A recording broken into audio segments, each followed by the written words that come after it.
아멘. 우리의 한계를 인정합니다 라는 제목을 가지고 함께 말씀 나누겠습니다.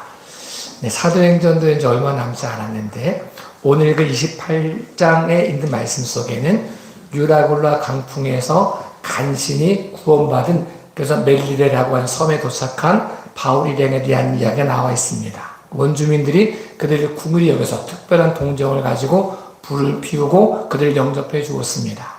근데 그 나무 한 묶음을 거두어서 불에 던지던 중에 그 안에 독사가 있었어 가지고 독사가 바울의 손을 물었습니다. 또 원주민들이 생각하기를 이 사람은 정말 살인자인가 보다. 바다에서는 간신히 구원을 받았지만 공의가 이를 살려두지 않는다라고 생각을 했습니다. 근데 시간이 가도 바울이 아무런 이상이 없으니까 도리어 생각하기를 바울이 신이다라고 생각했던 모습이 오늘 읽은 본문에 있는 말씀입니다. 사람들은 보여지고 판단되어지고 자기의 기준을 가지고 있습니다. 내가 생각하는 대로, 내가 아는 대로, 내가 경험한 대로 판단하고 정죄하고 칭찬할 때가 있습니다. 근데 우리가 알 수 없는 것이 있다는 거죠. 보여지는 모습은 손에 독사가 손을 물어가지고 야, 이 사람은 정말 살인자인가 보다라고 생각할 수밖에 없는 상황이 올 때가 있고, 어느 순간 죽지 않아가지고 이 사람 신인가? 이렇게 생각해 볼 수 있는 모습이 있지만 그 사실이 아니었다는 겁니다. 우리가 우리의 판단과 우리가 알고 있는 것과 우리의 경험이 틀릴 수 있다는 사실을, 우리의 한계를 인정함으로 그 안에 하나님의 역사를 볼 수 있는 믿음의 귀하고 복된 모습이 되어질 수 있기를 예수님의 이름으로 축복합니다. 사람들은 이런 마음을 가지고 있죠. 내가 참 좋은 사람 만나고 싶다, 이런 생각을 가지고 있습니다. 사람이 외모를 보고 사람을 취할 때가 있습니다. 저희가 예전에 있었던 교회에 담임 목사님 은퇴하시고 다른 담임 목사님 청빙하는데 청빙 공고를 쫙 봤는데, 와, 이 청빙 공고에 맞는 사람이 올 수 있을까 할 정도의 청빙 공고가 있었습니다. 유학 갔다 와야 되고, 나이 넣어야 되고, 박사학위 있어야 되고, 영어로 설교를 할 수 있어야 되고, 모도할 수 있어야 되고, 굉장히 많았습니다. 우리 생각에는 이러이러한 사람이면 굉장히 좋을 것 같은 마음을 가지고 있을 때가 있습니다. 성경이 이렇게 표현해주고 있습니다. 사울 왕이 범죄함을 통해서 하나님이 사무엘을 통해서 다른 왕을 세워주려고 기름 부으라고 말씀하셨습니다. 그래서 사무엘이 이새의 집에 가서 이새를 초청해가지고 너희 자녀들을 다 데리고 와라. 내가 너희와 함께 제사할 것이다 라고 말을 했습니다. 그래서 이제 마음속에 이제 누가 과연 왕이 될 것인가, 사무엘의 온통 관심이 거기에 있었습니다. 누가 왕 될 것인가, 하나님이 누구에게 기름 붓게 하여 왕을 삼을 것인가, 사울을 대신하여 왕을 만들 것인가, 이게 굉장히 관심을 가지고 있는데 첫째 아들 엘리압을 딱 보니까 마음이 확 들었습니다. 그 사람이 키도 크고 용모도 준수해서 마음이 생각하는 거죠. 이 사람인가 보다. 하나님이 아니다, 내가 그를 버렸다라고 말씀하십니다. 내 생각에는, 내 판단에는, 내 기준에는 용모도 좋고 용모도 뛰어나고 키도 훤칠하고 아는 것도 많고 힘도 있고 능력도 있는 사람이 하나님이 택하신 사람일 거라고 생각을 했지만, 사람은 외모를 보고 취하지만 하나님은 중심을 보신다라고 말씀하는 거죠. 그때 사무엘이 아닙니다 하나님, 내가 보기에 이게 옳습니다라고 말하지 않고, 내가 보기에는 엘리압이 훌륭하게 보이고 지금 보이지 않는 다윗은 훌륭해 보이지 않을 수 있지만 하나님이 그 삶 가운데 말씀하시고 그 중심 가운데 말씀하신다면 내 생각을 내려놓고 내 판단을 내려놓고 내 한계를 인정하고 하나님 말씀에 순종하겠습니다라고 고백을 해야 하나님의 역사가 나타난다는 사실을 우리에게 말씀해 주고 있습니다. 우리 안에 내가 지금 보고 있는 것, 내가 지금 알고 있는 것, 내가 지금까지 경험한 모든 것이 한계가 있다는 사실을 인정하고 그 안에 역사하시는 하나님의 영광을 볼 수 있는 믿음의 귀한 시간이 될 수 있기를 예수님의 이름으로 축복합니다. 우리가 보통 결혼하기 전에 결혼하고 상대를 찾잖아요. 그때 이런 마음이 들어요. 내가 저 사람하고만 결혼하면 행복할 수 있을 거라고 생각하는 배우자가 있거든요. 근데 그 사람이 나를 거절하면 모든 것이 다 끝난 것처럼 좌절하기도 하고, 그 사람과 결혼만 하면 행복할 거라고 생각을 합니다. 그러니까 자기들이 기도 제목이 있거든요. 배우자에 대한 기도의 제목. 키도 크고 컸으면 좋겠고, 잘생겼으면 좋겠고, 보통 기도할 때 못생긴 사람 없게 해주세요, 이런 사람 없더라고요. 보통 기준이 잘생기고, 키도 크고, 돈도 잘 벌고, 학업도 좋고, 뭐 이것도 좋고 저것도, 성격도 좋고, 어디든 내놔도 빠지지 않는 사람이 내 남편이었으면 좋겠다, 내 아내였으면 좋겠다라고 생각을 합니다. 그런 사람을 얻으려고 노력하고 기도합니다. 그런데 하나님은 우리의 그 기도를 들어줄 때도 있지만 거절하실 때도 있습니다. 근데 그 거절 속에 거절이 아니라 정말 내게 필요한 배우자를 준비해 놓으실 때가 참 많이 있습니다. 일부 예배 때 제가 그런 말을 했는데, 저는 아내를 선택할 때 눈을 감고 있었습니다. 그랬더니 사람들이 사람이 되게 못생겼나 보다 생각하는 그런 얘기가 아니고, 나는 눈을 감았는데 하나님이 가장 좋은 사람을 주셨다, 이 얘기를 하고 싶었는데, 일부 예배 때 웃으시는 바람에 아내가 여기 앉아 있었는데 제가 이 얘기를 못했습니다. 그래서 아내가 저 남편이 눈을 감았다, 여기까지밖에 못 들었습니다. 혹시 만나시면 설명, 눈을 감았지만, 사람은 눈을 감았지만 더 좋은 사람을 주셨다, 여기에 포커스가 있었거든요. 야곱이 사랑하는 사람을 위해 결혼하고 싶은 사람이 있어가지고 굉장히 노력을 많이 했어요. 7년 동안 일했습니다. 그 여자가 얼마나 아리따운지 야곱의 마음을 감동시켰습니다. 저 여자랑만 결혼하면 행복할 줄 알았습니다. 7년을 수일처럼 여기고 열심히 일을 했습니다. 결혼한 날 내가 사랑했던 여자가 아니라 내가 사랑하지 않는 여자랑 결혼하게 된 거였습니다. 라헬이 예뻤는데 예쁘지 않은 레아가 부인이 된 거예요. 그래서 또다시 7년 일해가지고 아내랑 결혼했죠. 이 여자만 만나면, 라헬만 내 아내가 되면 평생 행복할 줄 알았는데 그 인생을 보니까 맨날 바가지 긁는 거예요, 아내가. 이것도 안 되고 저것도 안 되고.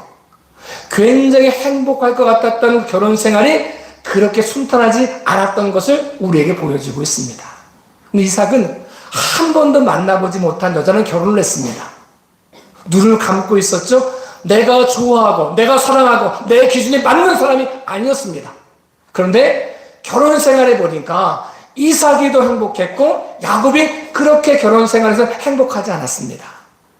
우리가 판단하기에 외모도 출중하고 키도 크고 많이 배우고 이것도 좋고 저것도 좋은 사람 좋은 것 같지만 때로는 아닐 때가 있다는 거죠. 때로는 우리의 눈을 감고 내 감각을 내려놓고 내 기준을 내려놓고 오직 하나님의 기준 안에서 순종함을 통하여 내가 할 수 없는, 내가 선택할 수 없는, 내가 맞이할 수 없는 하나님이 예비하신 복을 저도 여러분도 누릴 수 있기를 예수님의 이름으로 축복합니다. 아담이 하와를 만날 때 잠들어 있었습니다. 아담이 선택한 것이 아니었습니다. 내가 보기에 이것이 아니었습니다. 내 기준이 아니었습니다. 하나님의 기준 안에 순종하는 삶이 여호와 영광이 될 수 있다는 사실을 우리에게 말씀해 주고 있습니다.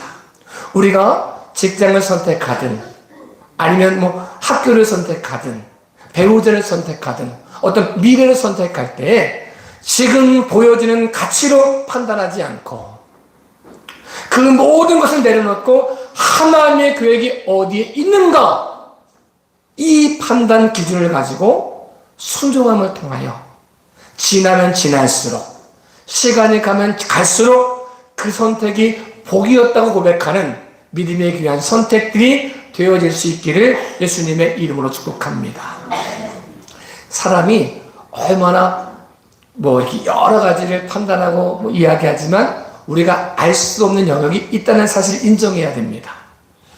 성경이 이렇게 표현되어 있습니다. 원주민이 독사에 물려 있는 바울을 보여지는 모습까지 판단하니까 이 사람은 살인자구나 라고 판단했다는 거죠. 근데 그거 아니었잖아요. 독사가 물고 있다고 살인자가 아니었다는 거예요. 보여지는 모습 가지고 이야기할 때 이래서 안 된다 저래서 안 된다고 판단할 수 있지만 우리가 알 수 없는 영역이 있다는 사실을 성경은 말씀해 주고 있습니다. 욥에 대한 이야기를 할 때 욥이 하루아침에 건강도 잃고 물질도 잃고 건강도 잃고 자녀도 잃었습니다. 저희 물질부터 다 잃어버렸죠. 그 다음에 또 이제 자기도 병들고 자녀도 죽었습니다. 멀리서 친구들이 찾아와가지고 7일 동안 아무 말도 못하고 울었습니다. 7일이 지난 다음에 욥이 한탄하니까 욥의 말을 듣고 판단하면서 욥을 정죄하기 시작합니다.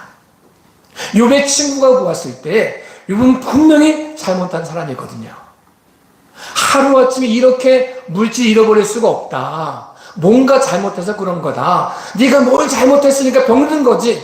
네가 뭘 잘못했으니까 자녀가 죽는 거지. 네가 뭘 잘못했으니까 이런 어려움을 겪는 거지. 하나님은 공의 하나님이라 어려움을 당하게 하신 분이 아니더라고 쭉 이야기했다는 거예요. 내가 보기에, 내가 판단하기에 그게 맞는 것처럼 보였지만 욥의 친구들이 볼 수 없는 영역이 있었습니다. 하나님과 사람과의 대화를 들을 수가 없었습니다. 어전의 하늘에서 어떤 일이 있고 있는지 볼 수가 없었습니다. 보여지는 것이 다가 아니었습니다. 그 안에 하나님의 계획이 녹아져 있었고, 진정한 신앙은 보여지는 것을 판단하는 것이 아니라, 받았기 때문에 감사하는 것이 아니라, 모든 것을 잃어버린 것 같아도 감사할 수 있는 신앙이 진정한 신앙이라는 사실을 욥을 통해 보여주고 싶으셨습니다.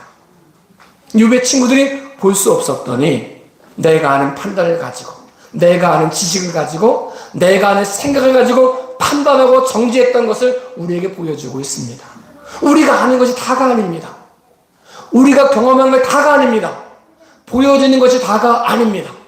우리가 알 수 없는 영역, 하나님의 영역이 있다는 사실을 믿음으로 고백하고 믿음으로 인정함을 통하여 판단하고 정죄하는 삶이 아니라 그 안에 녹아져 있는 하나님의 교회 앞에 무릎을 꿇을 수 있는, 순종할 수 있는, 사랑할 수 있는, 격려할 수 있는, 믿음의 길을 걸어갈 수 있는 믿음의 귀화가 복된 모습 되어질 수 있기를 예수님의 이름으로 축복합니다. 우리가 생각할 때 보여지는 성공이 진짜인 줄 알고 쫓아가면서 이 사람 참 믿음 좋아서 그래, 당신 자녀가 잘 되는 거 보니까 이렇게 살아서 그래라고 생각할 때가 있습니다. 뭐 그런 경우도 있죠. 근데 그게 다가 아니라는 거예요. 이런 비유를 들어주셨습니다. 부자와 나사로가 있는데 부자는 부자였습니다. 부자를 무시할 수 있는 사람이 아무도 없었습니다. 누가 봐도 성공한 부자, 누가 봐도 인정받는 부자, 아무도 그를 무시할 수 없고 매일매일 잔치를 베풀어도 많은 사람이 와가지고 기뻐하며 축하해 줄 수 있는 부자 중에 부자가 있었습니다. 사람들이 그를 다 성공한 사람, 믿음 좋은 사람, 믿음 좋게 생활했기 때문에 이런 복을 받은 사람이라고 다 판단했습니다. 근데 그 집 주변에 거지 한 명이 있었습니다. 이 사람은 성공하지도 못했습니다. 먹을 걸 얻어먹으려고 해도 얻어먹지도 못했습니다. 건강한 것도 아니었습니다. 병들었습니다. 헌대를 개들여서 핥았습니다. 누가 봐도 부자는 성공한 사람, 누가 봐도 나사로는 실패한 사람이었습니다. 다 부자처럼 살고 싶지 나사로처럼 살고 싶지 않은 모습이 부자의 모습이었고 나사로의 모습이었습니다. 그런데 우리가 알 수 없는 영역이 펼쳐지기 시작했습니다. 이 땅에서는, 보여지는 삶 속에서는 부자가 인정을 받고, 부자가 높임을 받고, 부자가 잘 산다는 말을 듣고, 부자가 힘이 센 사람이었지만 나사로는 무시당하는 사람이었고, 아무도 돌보지 않고 무시하는 개들이 와서 헌대를 핥을 수밖에 없는 모습이었지만, 이 땅은 그런 모습이어서 성공한 사람과 실패한 사람을 구별할 때 부자처럼 살아야 돼 라고 말하지만, 저 나사로처럼 살면 안 돼 라고 말하지만, 죽음 위에 새로운 세계가 펼쳐졌다는 사실을 성경은 증언하고 있습니다. 죽고 났더니 부자는 뜨거운 불에서 고통을 당하고, 그렇게 무시당했던 것처럼 보였던 나사로가 아브라함 품에 안겨 있다는 사실을 성경은 기록해 주고 있습니다. 부자가 되지 말자는 게 아닙니다. 성공하지 말자는 것이 아닙니다. 우리의 한계를 인정하고 보여지는 것이 다가 아님을 인정하고 그리스도의 영광을 위하여 이 땅의 끝이 아닌 새로운 세계가 열려졌을 때도 하나님이 인정하시는 삶, 하나님이 보장하시는 삶, 하나님이 높여주시는 삶을 저도 여러분도 살아갈 수 있기를 예수님의 이름으로 축복합니다. 고난 중에도 낙심하고 절망하는 것이 아니고 그 고난 속에 녹아져 있는 하나님의 계획을 볼 수 있는 눈, 내가 지금 보기엔 너무 힘들고 너무 아프고 너무 무시당하는 것 같고 이렇지만 이 모습 뒤에 녹아져 있는 그 모습을 통해 역사하고 싶으신 하나님의 계획을 볼 수 있는, 들을 수 있는, 순종할 수 있는 믿음의 귀하고 복된 모습 되어질 수 있기를 예수님의 이름으로 축복합니다. 사람은 사람을 너무 쉽게 판단하고 정죄하는 것도 문제지만 너무 높이는 것도 문제가 될 수 있습니다. 바울의 모습 보면서 야, 공의가 이를 죽게 했다, 이것도 문제지만 어떤 기사와 이적이 나타나니까 이 사람이 신인가 보다라고 높이는 것도 문제가 됩니다. 바울은 하나님의 영광을 돌리는 그 쓰임받는 사람이었지 바울 자체가 위대한 건 아니었거든요. 바울을 통해 역사하시는 하나님이 위대한 거지 바울 자체가 아니었거든요. 때때로 우리가 사람들을, 우리 교회는 그럴 일이 없겠지만 어떤 훌륭한 사람을 존중하고 존경하는 건 너무 좋은 일이지만 그 존중과 존경을 넘어가지고 저 목사님한테 기도받으면 다 나, 저 목사님 뭐 말하면 다 돼, 하나님보다 그를 높이는 순간 문제가 된다는 사실을 말씀해 줍니다.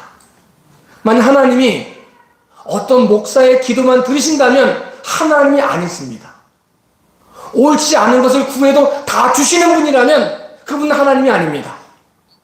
우리가 믿고 있는 하나님은 어린아이의 음성도 들으시고 그 기도도 들으신 하나님이심을 우리에게 말씀해 주고 있습니다. 우리가 존중하고 존경하는 건 너무 귀한 일이지만 그것도 뛰어넘어가지고 그 사람을 추종하는 사람이 되지 않기를 예수님의 이름으로 축복합니다. 독사가 손을 물고 있었지만 안 죽었다고 바울이 신이 될 수 있는 것은 아닙니다.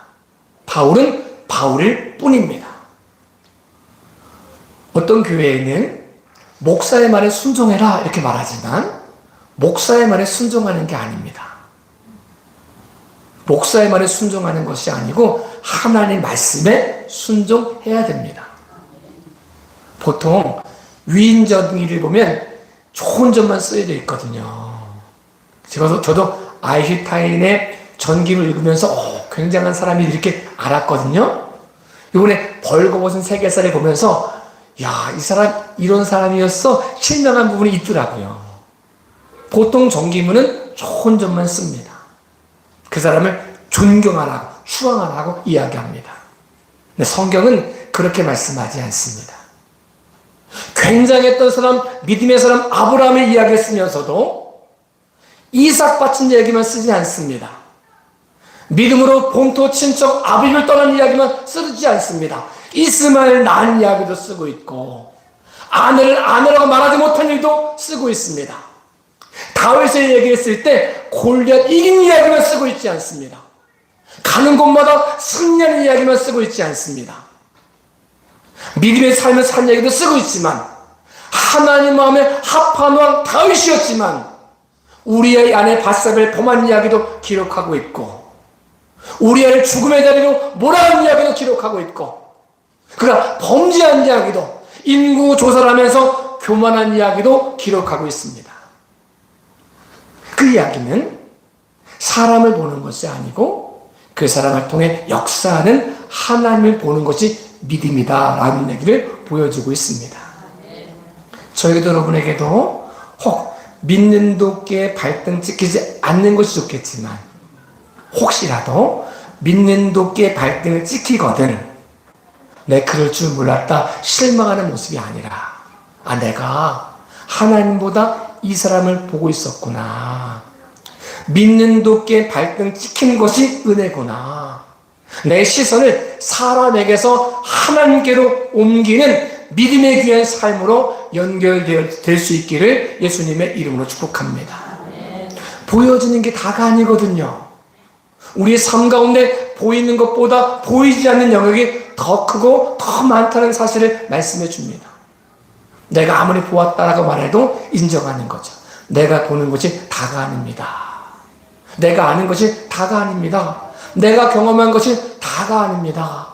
하나님 말씀하시면 내가 보는 것으로 기준 삼지 않고 하나님 말씀에 순종하겠습니다라고 고백할 수 있는 믿음의 귀한 시간이 되었으면 좋겠습니다. 아담과 하와가 범죄했을 때 그의 마음에 판단 기준이 있었습니다. 선악과를 보면서 자기 눈에 보기에는 보암직도 하고 먹음직도 하고 지혜롭게 할 만큼 탐스럽기도 했습니다. 저것만 먹으면 다 될 줄 알았습니다. 하나님처럼 될 줄 알았습니다. 자기가 보기에는 보암직도 하고 먹음직도 하고 지혜롭게 할 만큼 탐스럽기도 했지만 아니었습니다. 내 눈에 보기에 하찮아 보이는 것이 더 귀하게 쓰임받을 때가 있습니다. 내 눈에 보기에 아무것도 아닌 것처럼 보이는 것이 도리어 하나님의 영광이 될 때가 있습니다. 우리 눈에 보기에 좋은 것들을 판단하지 않고 내 귀에 들려지는 대로 판단하지 않고 내가 아는 대로 판단하지 않고 눈을 감고 내 판단을 내려놓고 그 안에 하나님이 주인이심을 고백함을 통하여 진짜를 발견할 수 있는 저와 여러분의 삶이 될 수 있기를 예수님의 이름으로 축복합니다. 보통 우리가 어려움이 있을 때 기도하죠. 기도하면서 응답을 받죠. 근데 그 다음에 참 잘해야 될 게 있습니다. 마치 독사가 손을 물고 있을 때도 힘든 일이지만 독사에게서 물렸는데 아무런 변화가 나타나지 않아가지고 와 대단하다라고 기적이다라고 칭찬받을 때도 굉장히 위험합니다. 히스기야가 아람 군대와 아수르 군대와 전쟁을 할 때 누가 봐도 다 지는 전쟁이었습니다. 네, 그때 하나님께 기도함을 통해 하나님이 18만 5천 명의 아수르 군사를 물리쳐 주셨습니다. 승리했습니다. 그 다음에 병이 들었습니다. 병이 들었을 때 히스기야가 간절히 기도했습니다. 하나님 낫게 해주세요. 하나님이 내가 네 기도를 들었다 이래가지고 15년의 삶을 연장시켜 주셨습니다. 그때가 문제였습니다. 15년의 삶 자체가 연장된 게 문제가 아니라 연장된 다음에 내가 그 모습을 어떻게 고백할 것인가 이게 굉장히 중요합니다. 독사가 손을 물어도 안 죽는 거 굉장히 중요하지만 그 다음에 신이가 이 말을 들었을 때 내가 신인 것처럼 내 기도가 응답되어진 것처럼 내가 하나님보다 높아진 것처럼 착각하는 순간 문제가 생깁니다. 내 기도가 응답된 게 아닙니다. 기도가 내가 유명한 게 아닙니다. 기도를 들으신 하나님만이 진짜 하나님이십니다. 독사에게 물려도 죽지 않은 바울이 신이 아니었습니다. 독사에게 물려도 죽지 않게 하신 하나님만이 진짜 신이었습니다. 이 착각을 가지면 문제가 생깁니다. 히스기야가 자랑하기 시작하는 거죠. 저 먼 나라 바벨론 큰 나라에서 사신 보내가지고 얘기하니까 마음을 빼앗겨 버렸습니다. 사실은 사신들이 온 이유는 히스기야 높여주려고 온 게 아니었거든요. 정탐하려고 왔는데 몰랐습니다. 보여진 모습은 큰 나라가 예물 가지고 엎드려 절하는 것처럼 보였지만 아니었습니다. 다 보여주기 시작하죠. 그게 문제였고 그게 나라가 망하는 시작점이 되었습니다. 우리가 응답 받았을 때 사람들이 봤을 때 기적이다 이 말을 들었을 때 내가 신이 아니라 내가 중요한 게 아니라 내 기도가 응답된 것이 아니라 응답하신 하나님을 높일 수 있는 믿음의 귀하고 복된 모습이 되어질 수 있기를 예수님의 이름으로 축복합니다. 이 모습을 이렇게 표현하고 있습니다. 모세가 이스라엘 백성을 출애굽시키고 하나님 역사로 출애굽시키고 시내산에서 40일 동안 금식기도 하면서 하나님 말씀을 받았습니다. 그랬더니 그 얼굴에 광채가 빛났습니다. 다 이제 산에 내려갔더니 사람들이 와 이랬습니다. 두려워 떨었습니다. 이 사람은 광채가 빛난다 라고 이야기했습니다. 우리가 보통 어느 좋은 곳에 가서 향기가 나면 몸에 배잖아요. 이거 어디 가면 사람들이 오 목사님에게서 향기가 나요. 내 향기 아니거든요. 잠깐 동안 있었던 향기가 나타나는 거지 내 실상은 아니거든요. 근데 내가 이게 내 향기인 줄 알고 막 이야기하다 보면 향기가 사라질 때 버림받거든요. 모세가 자기 얼굴에 광채가 났을 때 자기를 보이지 않습니다. 이 광채는 사라질 거거든요. 내 광채가 아니거든요. 40일 동안 함께하면서 그분의 광채가 나를 통해 잠깐 빛나는 거지 내게 아니거든요. 사람들이 광채에 주목할 것이 아니고 광채를 나게 하신 하나님께 주목해야 된다는 사실을 인정하지 못하면 그 문제가 나타났을 때 광채가 사라졌을 때 같이 버림받거든요. 지혜로웠던 모세가 자기 얼굴을 수건으로 가렸습니다. 광채가 중요한 게 아니고 내가 광채가 날 때도 광채가 나지 않을 때도 내가 무언가 잘할 때도 잘하지 못할 때도 함께 하시는 하나님의 영광을 볼 수 있어야 그들을 이야기할 수 있어야 진짜 가운데 역사하시는 하나님의 영광의 통로가 된다는 사실을 우리에게 말씀해 주고 있습니다. 사람들은 우리가 뭘 잘하면 열심히 하면 그를 높여주고 싶어 합니다. 이 사람 사람이 아닌가 봐, 신인가 봐 라고 이야기하고 싶어 합니다. 우리 목사님 같은 사람 없어요 이런 말 하고 싶어 합니다. 아닌가요? 그럴 때가 있잖아요. 그런데 그게 진짜가 아니고 진짜는 하나님만이 진짜라는 거죠. 사람이 어떻게 말한다 하도 상관없이 때로는 무시할 때도 존중할 때도 그 말에 따라 움직이지 않고 오직 하나님 말씀 앞에서 무릎을 꿇을 수 있는 저와 여러분의 삶이 될 수 있기를 예수님의 이름으로 축복합니다. 이 사람은 살인자다라고 말해도 낙심하지 마시고 이 사람은 신이다라고 말해도 교만하지 마시고 오직 우리와 함께 하시는 하나님 오직 우리의 삶을 통해 역사하신 하나님만이 진짜 주인이심을 고백함으로 우리 한계를 인정하고 우리 한계를 뛰어넘어 역사하시는 하나님의 영광의 통로 되어질 수 있기를 예수님의 이름으로 축복합니다. 기도하겠습니다.